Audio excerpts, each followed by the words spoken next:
Sejam bem-vindos a mais uma aula do Cálculo Diferencial Integral 1, Módulo 1, Pré-Cálculo. Hoje nós estamos na segunda aula, que é Geometria Analítica e Retas. A geometria analítica é uma parte da matemática que começou a ser desenvolvida por René Descartes por volta do século XVII, certo? E produziu muitos avanços na matemática desde então. No que consiste a ideia básica da geometria analítica do Descartes? É que ele queria mapear o plano. Como assim? Para mapear o plano, ele pegou duas retas ortogonais, ou seja, duas retas perpendiculares, né? Uma ele deu o nome de x e a outra ele deu o nome de y, certo? Então, quando eu pegava um ponto do plano, eu tinha que desenhar esse ponto. A ideia do Descartes era representar esse ponto por meio de um conjunto de números, por meio de alguns parâmetros. Daí a ideia do x e do y. Então, a gente pega os dois eixos, x e y, particiona eles, e agora, para localizar o meu ponto, que está aí na tela, eu vou caminhar no eixo horizontal 4 unidades. Para finalizar, eu tenho que saber quanto que eu tenho que subir para chegar nesse ponto que está na tela. Então eu mapeio com 3 unidades na subida. Ou seja, esse ponto é equivalente a um par ordenado, onde o primeiro número, que está em vermelho, corresponde ao deslocamento que eu fiz na horizontal. E o segundo número, que está em azul, corresponde ao deslocamento que eu fiz na vertical. Com isso, eu consigo localizar perfeitamente qualquer ponto do plano, certo? O primeiro número me dá o deslocamento horizontal, o segundo número me dá o deslocamento vertical, certo? Então, Descartes, com essa ideia, ele unificou a geometria com a álgebra. O que significa isso? Um ponto pode ser representado por um par ordenado. Eu não preciso mais desenhar o ponto, eu posso representá-lo por um par ordenado. E o plano passa a ser representado por um sistema de coordenadas cartesianas. Coordenadas são os dois números que caracterizam o ponto. A primeira coordenada, no nosso caso aí o número vermelho 4, tá? É chamada de abscissa. E a segunda coordenada, o número azul, é chamada de ordenada. Ok? Bom, agora vamos ver o que a geometria analítica nos fala sobre a distância entre dois pontos. Então a gente já sabe localizar um ponto no plano sem precisar desenhá-lo. Basta você fornecer a abscissa e a ordenada. Basta você fornecer um par ordenado que você tenha um ponto do plano. Será que com essa notação a gente consegue uma fórmula para calcular a distância entre dois pontos? Então vamos selecionar mais um ponto do plano. Vamos localizar esse ponto. Ele tem a abscissa 7 e deslocamento vertical 7 também. Então ele corresponde ao par ordenado 7, 7. O que eu quero achar aqui? A distância D. Para achar essa distância, eu vou construir um triângulo. Nesse triângulo, o lado vermelho eu vou chamar de ΔX. Esse triângulozinho junto do x corresponde à letra grega maiúscula delta, e que me dá o deslocamento na horizontal, e o lado azul do triângulo corresponde ao ΔY, ao deslocamento vertical. D, o lado verde, é a distância que eu quero. E esse triângulo é um triângulo retângulo. certo? Na junção ali do lado vermelho com o lado azul, nós temos um ângulo de 90 graus. Então, toda vez que você tem um triângulo retângulo, você pode usar o teorema mais importante da história da matemática, que é o Teorema de Pitágoras. Então é o Teorema de Pitágoras que eu vou usar para calcular o D, que na verdade é a hipotenusa desse triângulo retângulo. O que nos diz o Teorema de Pitágoras? O quadrado da hipotenusa é igual à soma do quadrado dos catetos. Os catetos são o ΔX e o ΔY, como você pode facilmente ver na figura. Calculando, quem que seria o ΔX? O ΔX é o deslocamento, o tamanho daquele segmento vermelho. Então, ele começou no 4 e terminou no 7. Então, eu faço final menos inicial, 7 menos 4. O ΔY é o deslocamento azul. Então, ele começou no 3 e terminou no 7. Eu faço final menos inicial, 7 menos 3. Fazendo a conta, nós temos que ΔX é igual a 3 e ΔY é igual a 4. Ao sair do ponto 4, 3 e caminhar para o ponto 7, 7, nós nos deslocamos 3 unidades na horizontal e 4 unidades na vertical. Substituindo na fórmula do Teorema de Pitágoras e tirando a raiz quadrada, a gente acha que D é igual a 5. Obviamente, a gente só considera a raiz positiva porque a gente está medindo um comprimento aqui, certo? Então, a fórmula da distância entre dois pontos, que a geometria analítica nos fornece, é esta. Simplesmente uma dedução a partir do Teorema de Pitágoras, certo? Agora vamos falar um pouco de retas. A seguir, a gente vai ver duas formas de representar uma reta. A forma inclinação-intersecção e a equação geral da reta. Ambas são equivalentes. Você pode usar uma ou outra indistintamente, dependendo do seu gosto ou do enunciado do problema que você achar que facilite mais. Antes disso, vamos entender o que é a inclinação de uma reta. Então, voltando para o nosso exemplo. Imagina que em vez de você ter um segmento, um pedacinho ligando os dois pontos, você tem uma reta passando por eles, certo? Como que eu vou caracterizar um ponto XY genérico dessa reta? Essa é a ideia. Eu quero caracterizar um ponto genérico dessa reta.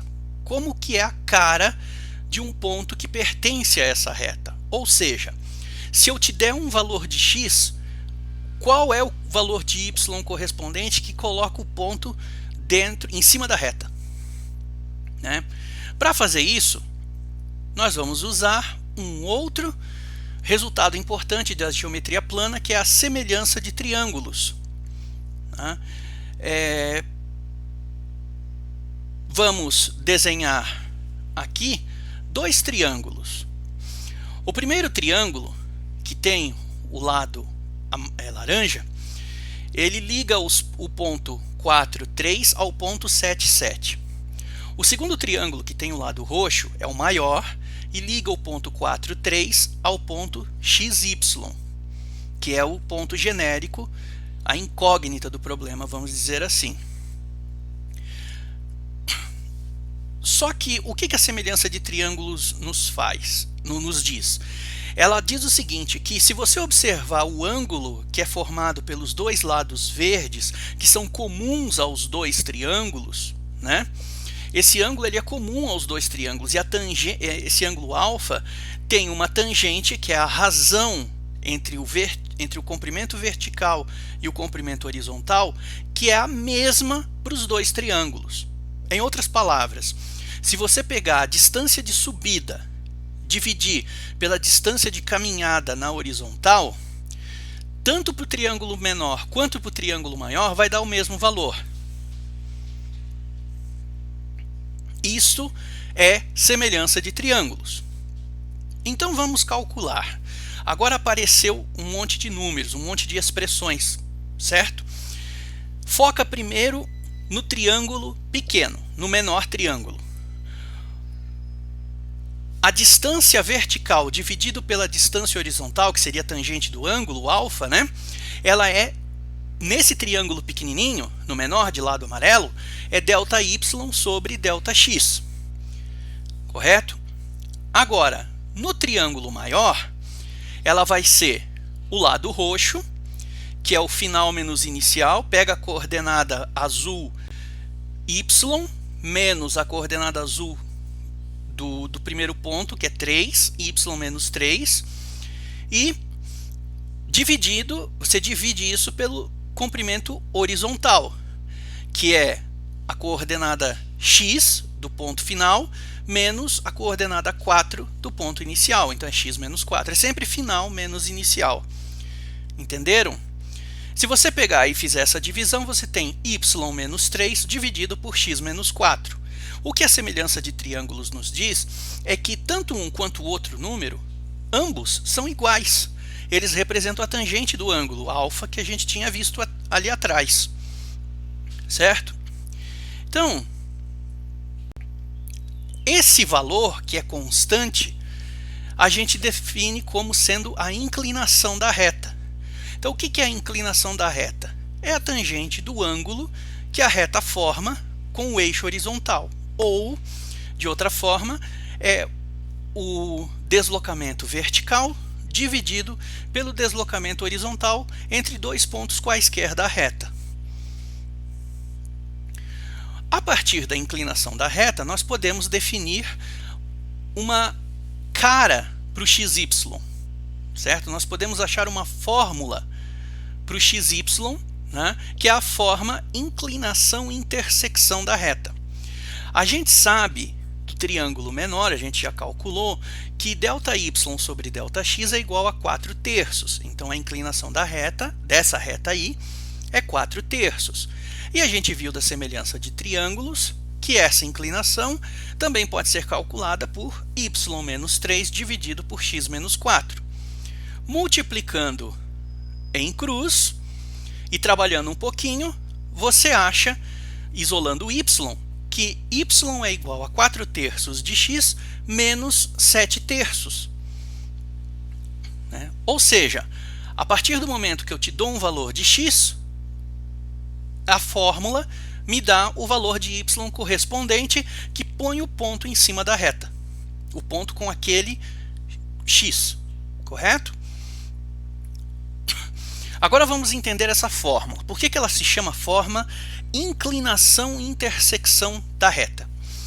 A inclinação é o número que acompanha o x. Como a gente viu, a inclinação da reta era 4/3. Veja na figura que não importa o triângulo. Se eu saio do ponto 4,3 e vou para o ponto 7,7, a subida dividido pela caminhada dá 4/3, que é o número que acompanha o x, a inclinação da reta.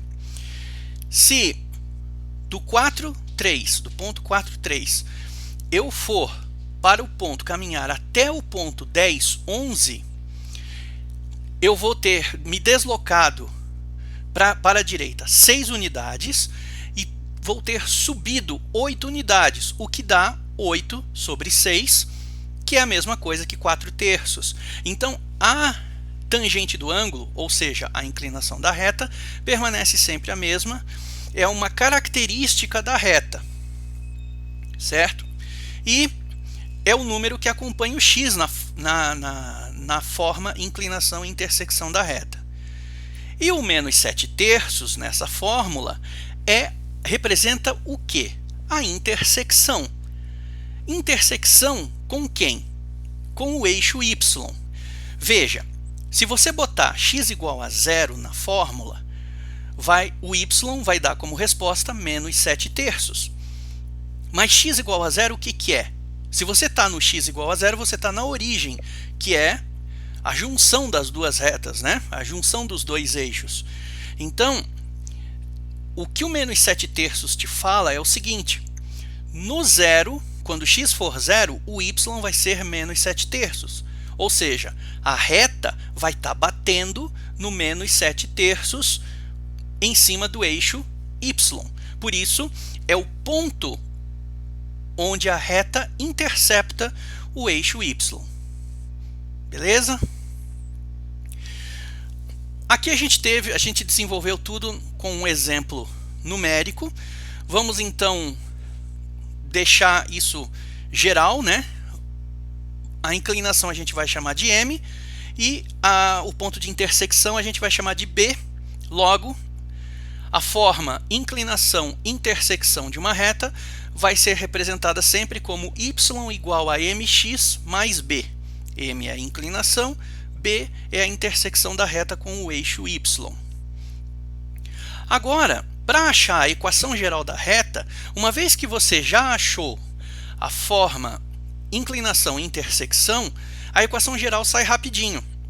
Passa tudo para o outro lado, vai trocar o sinal, vai ficar menos mx mais y menos b igual a zero. Agora, o menos m você chama de a, o 1, que é o número que está acompanhando o y, você chama de b, e o menos b você chama de c. Finalizando, ax mais by mais c igual a zero. Essa é a equação geral da reta, muito comum, muito usada, principalmente na álgebra linear, porque você consegue a partir dela extrair conceitos geométricos de maneira mais fácil, tá? Então, você vai ver muitas vezes a reta representada dessa forma aí, que é a equação geral da reta. Então vamos ver como é que isso funciona. Temos um exemplo aqui. Encontre a equação da reta que passa pelos pontos menos 1, 2 e 3, menos 4. Veja, eu não preciso desenhar o ponto, eu não preciso desenhar a reta. A geometria analítica me permite determinar uma reta simplesmente a partir de uma fórmula obtida com os dados fornecidos por dois pares ordenados, certo? Eu posso começar com qualquer uma das formas de equação da reta. Eu vou escolher começar com a forma inclinação intersecção da reta, y igual a mx mais b. Eu tenho dois pontos, então o que eu faço? No primeiro ponto, x é igual a menos 1 e y é igual a 2. Eu pego a fórmula e no lugar do y eu jogo 2 e no lugar do x eu jogo menos 1, porque esse ponto, menos 1, 2, ele pertence à reta, então ele está dentro dessa fórmula. A mesma coisa com o 3 menos 4. Então eu consegui aqui um sisteminha que tem duas incógnitas, m e b, e duas equações. Então eu consigo resolver esse sistema fácil e vou obter que a inclinação m é igual a menos 3 meios e o b, que também é chamado de coeficiente linear, é igual a 1 meio. O m, que é a inclinação, é chamado também de coeficiente angular. Beleza? Então, a equação da reta que passa pelos pontos menos 1, 2 e 3, menos 4 pode ser escrita como y igual a menos 3 meios x mais 1 meio. Veja, repare o menos 3 meios, que é a inclinação, é o número que acompanha o x, né? Essa forma aqui. Ou 3x mais 2y menos 1 igual a zero, que é a mesma coisa que a fórmula anterior multiplicada por 2 e você passando tudo para um lado só, né? É a equação geral da reta. Então nós temos as duas formas aí da equação da reta solicitada. Para finalizar, vamos ver um pouco de retas paralelas e retas perpendiculares. Então, duas retas são paralelas quando têm a mesma inclinação. Veja, o problema pede: determine uma equação da reta que passa pelo ponto 5, 2 e que é paralela à reta 4x mais 6y mais 5 igual a zero. Então, antes de tudo, eu preciso saber qual é a inclinação da reta 4x mais 6y mais 5 igual a zero. Para isso, eu isolo o y, né? Deixo ela na forma inclinação intersecção e eu olho o número que está acompanhando o x. Esse número que está acompanhando o x é a inclinação da reta, é o m igual a menos 2/3. Então, como eu quero uma reta paralela a essa, eu preciso de uma reta que tenha a mesma inclinação. Então eu já sei qual é o m. O m é menos 2/3. Eu tenho y igual a mx mais b, mas o m eu já sei, menos 2/3. O b é que vai ser diferente. Para achar o b, eu tenho que reparar que ele disse no problema que a reta tem que passar pelo ponto 5, 2. Então, o x valendo 5 e o y valendo 2 fazem parte dessa fórmula. Eu posso jogar eles na fórmula que está tudo ok, né? Então, substituindo o valor do m, o valor do x e o valor do y, sobra só o b. Fazendo as contas, você obtém que b é igual a 16/3. E, portanto, a equação da reta solicitada é y igual a menos 2/3 de x mais 16/3. Agora as retas perpendiculares. Duas retas são perpendiculares quando a inclinação, né, de uma é menos o inverso da inclinação da outra. Essa fórmula pode ser, a dedução dessa fórmula pode ser encontrada em livros de ensino médio, tá? E aqui nós não vamos nos ater a isso, nós vamos apenas aplicar essa fórmula. Então, temos o seguinte problema. Mostre que as retas 2x mais 3y menos 1 igual a 0 e 6x menos 4y menos 1 igual a 0 são perpendiculares. Elas serão perpendiculares se a inclinação de uma for menos 1 sobre a inclinação da outra. Então eu tenho que calcular a inclinação de cada uma das duas. Elas estão na forma da equação geral da reta. Então a gente isola o y e observa, depois que isolou o y, o número que acompanha o x. Na primeira reta, o número que acompanha o x é menos 2/3, então esse é o valor de m1. Na segunda reta, o número que acompanha o x é o 3/2, então esse é o valor de m2. Agora basta observar que 3/2 é, de fato, menos 1 sobre menos 2/3. Tá? Se você tem dificuldade de ver isso, revise frações, tá? Porque a gente vai mexer muito com esse tipo de conta, tá? Entre outras coisas. Portanto, m2 é igual a menos 1 sobre m1 e as retas de fato são perpendiculares. Ok? Então, nos vemos na próxima aula. Até mais!